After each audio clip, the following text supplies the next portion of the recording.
When one experiences a piece of art for the very first time, there are many questions which pop into our heads. These questions could be as abstract as, why do I feel warmth? Why do I feel happy? To more direct and physical questions like, are they embracing unhappiness or somber nostalgia? What could the woman in yellow be talking about to the man in blue? Or even, what is even happening here? What am I looking at? These kinds of questions you think about and maybe tell to someone who's looking at art with you, and you just kind of draw conclusions from all the things that you see. Yet in all my years of studying art and looking at art with other people, there are these two questions that are kind of left out a lot when you look at a piece of art. Mainly because they're very direct and easy to answer, so easy you do them without even thinking. Here, take a look at these two paintings. The first is called Street of the Old Town by Leonard Afremov. The second, The Boulevard Montmartre by Camille Pissarro. These two serve as great examples when paired together in regards to these questions. The first question is, where am I? Is easily answered in both. You're in a street decorated by street lamps and foliage. The second question is the really interesting one. Who am I? In both these paintings, the setting is the same, but in Streets of the Old Town, you're no different than the man with an umbrella at the end of the road, simply walking down the street admiring its beauty. In the second piece, though, you're flying. You can see down into the street from the sky. You could be a bird whose focus is on the sky, not the shiny street below. Now ask yourself, why exactly does your identity change from one painting to the next? It's that in each of these paintings, the artist uses perspective and point of view to position the viewer in different positions in the setting. For example, in the first one, you're placed low to the ground, you're standing on the street, walking through it. While in the second piece, the quote-unquote camera of the painting is positioned up in the sky looking down. This use of perspective allows the artist to trick the viewer's mind into believing they're actually in the setting of the piece. It immerses the viewer in the piece. In Magic the Gathering artworks, these shifts in perspective are used a lot. I mean a lot. For example, here in an island from the set of Ixalan, we are at eye level with the horizon. We can see Jace distraught far away, and beyond him the mountains. We can tell that we're on an island after a crash of some sort. That's the where. Now the who. Who are you? Are you a curious native wondering who just crashed on your shore? Or are you a warrior scoping out a potential threat while being undetected? The answers to all these questions can be derived from how the painting itself is structured and how the items and people in it are placed. This is a technique called visual storytelling, where without saying a word, without pointing at anything, simply looking at a painting or looking at anything really just tells you all you need to know about the story. In this particular piece, you can see the broken ship parts in front of you. You can see Jace really far away and tiny. The shoreline around him shows that he's kind of on the edge of this island. He's not really inland somewhere. But the shadow of the palm tree on the bottom right tells you that you as a viewer are in the mainland. It points to a sense of security in the piece, while Jace is all distraught in the corner. You're at least safe close to the trees. Moving from here to the art of Volcanic Island, once again, the where is an island, same as the previous painting. But the who is different now. It's heavenly. The sheer power of the volcano and the waves that hit its shore are literally and figuratively beneath us. We could be anything from a bird to an angel to a literal god, but regardless of that, we as the viewer are above all of the danger that is below us. As I looked over all of the cards in the latest ravnica blog, I realized that these two questions of where am I and who am I connect every single Boros artwork, and together make up the perspective of the Boros Legion. Much how in the previous episode I presented Bladebrand as a perfect encapsulation of the cult of Rakdos, the artwork for Demotion perfectly demonstrate the perspective found in the Boros art pieces. First question, where are you? Well, we're indoors due to the low light and the support beams in the background. One can argue we're in a corridor that opens to the outside on both ends due to the light coming from both behind and in front of the helmet, but that's not important. Regardless of that, we're indoors somewhere. Now to the important question, who are you? And how exactly do you know this?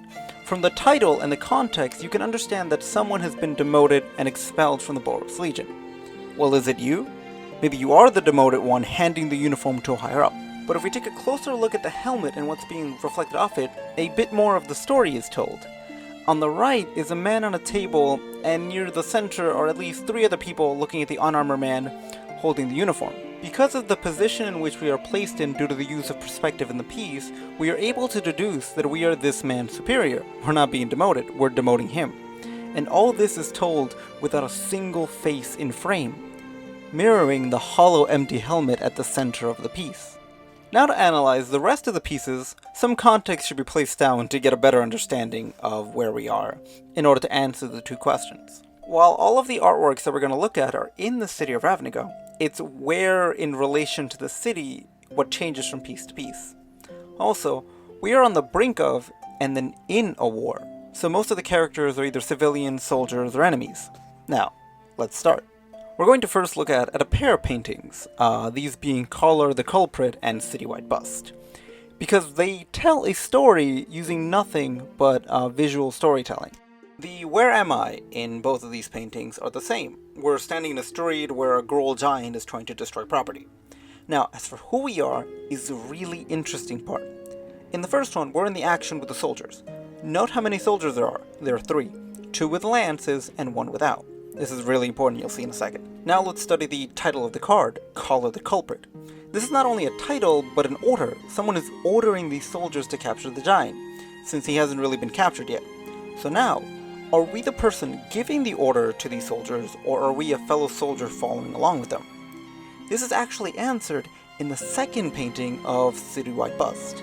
Here, we're in the same area and looking at the same giant, but this time he's captured, so some time has passed. Now let's go back to the second question again of who are we? We're no longer in the action since it's all really over and everybody got captured already. We're also not part of the Legion either. Look down to the left and you'll see the orange security tape separating us from the Legion soldiers. This is reinforced by the leader slightly pulling on her sword and telling us to leave. But wait, how many soldiers are here again? There's 4. The 2 with the lance and the 1 without from before, but now this leader in front of them. We were that leader in the previous piece telling the soldiers to capture the giant. Now we're a civilian trying to get close to the aftermath. So much of this story is derived simply from switching perspectives from one piece to the next. This shift in perspective is really fitting for the Boros Legion because, like any army, it has a hierarchy of ranks, from recruits all the way at the bottom to the angels at the very top. This hierarchy is displayed very prominently in all of their artworks. If we look at battlefield promotion, the where is a city at war. It's urgent and the promotion can't be formal. The recruit looks up at the officer promoting them, and we are around the same level, maybe just a tad bit shorter than the person promoting them. But we get a good idea of who is looking up at who here. While the recruit is below the officer, we as the viewer are equal to them. Other artworks that portray the same equality are present when involving other troop members. Swathcutter Giant places up alongside the troops as a fellow soldier standing by one of our defensive units. Hammerdropper very well does this similar effect, but earlier in the day when the battle has not yet started.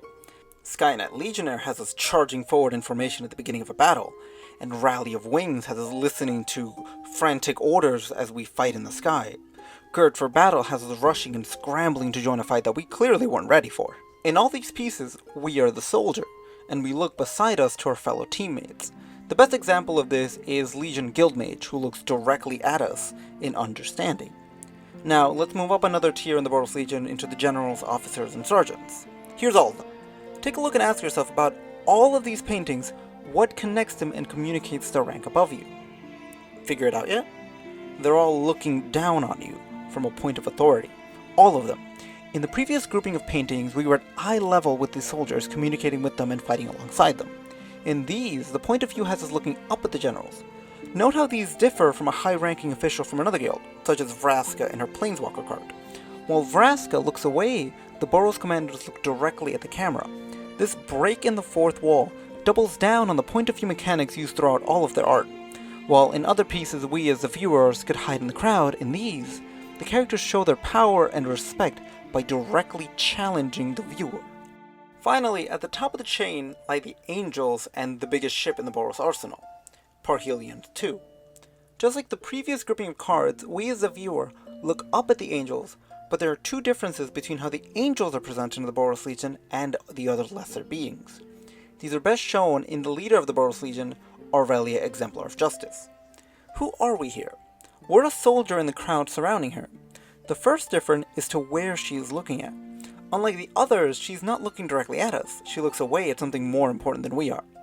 The generals were grounded and mainly human. They need to use their position and gaze to portray their power. The Angels don't. They're above anyone else by default. They don't need to use their position. They know they're already above us. And there's no doubt about it to anyone involved. The second major defining feature of the angels is the way light is presented in each artwork. The angel is always either the source of light or is coming from the only source of light. Here, Aurelia is the only character who is highlighted in light. Everything else is faded and unfocused. This is shown again in the artwork in Justice Strike, where the angel looks at their victim and they're the only ones highlighted by light. We in this piece, from our perspective, are another fallen enemy of the angels on the floor. Light of the Legion falls from the light source, and although she looks down, her gaze is unfocused, and she could very well be seeing us or staring behind us. In Divine Visitation, we're a fellow civilian like those around the fountain, in complete awe of the arrival of the angels descending from the sun itself. Resurgence has us being rallied by a lone angel looking higher up than we are. The only angel card that breaks the rule here is Chance for Glory. While she still has the light coming from her and is the only thing highlighted here, the use of perspective changes. We are still at normal height, but the angel has now been lowered to the floor and is looking up at us. But this break in the rule serves an important purpose in humanizing the angels and reinforcing their power. While she is lower, healing the man, she maintains eye contact with us in a very serious expression, as if to tell us not to approach her. She still holds all of the power in this situation, even though she is lower in perspective. This tells the viewer that as powerful as the angels are, they are willing to lower themselves to protect their troops, but in no way sacrifice their own power. They still have it. To finalize, let's look at the biggest character in the Boros Legion. It is their main battleship, or Parhelion II. In both its titular card and Solar Blaze, it follows the same rules as the angels as being the ultimate source of light in the frame, as well as being absolutely goddamn massive and higher than our perspective. Its power is so clear and its importance so cemented. Its flavor text is also the best capstone to the Boros' entire ideology. The primary weapon is nothing more than light. It shows them what they are, and they burn of their own accord. Aurelia. I hope y'all liked the video. This one came out a bit more disoriented and scattered than I wanted it to be. Like, I wanted to go really deep into the light source motif through all the pieces, how light is reflected through certain things, how fire is used very delicately, how shadows were used, but there was so much here, but I just wanted to focus on like one thing and just one main motif through all these pieces being the perspective, and I hope it all came out in a nice cohesive way for you guys to enjoy. So leave a comment about which guild you'd like me to analyze next, and if you agree or disagree with my analysis, let me know. I'd love to make the comment section home to like healthy artistic discussion.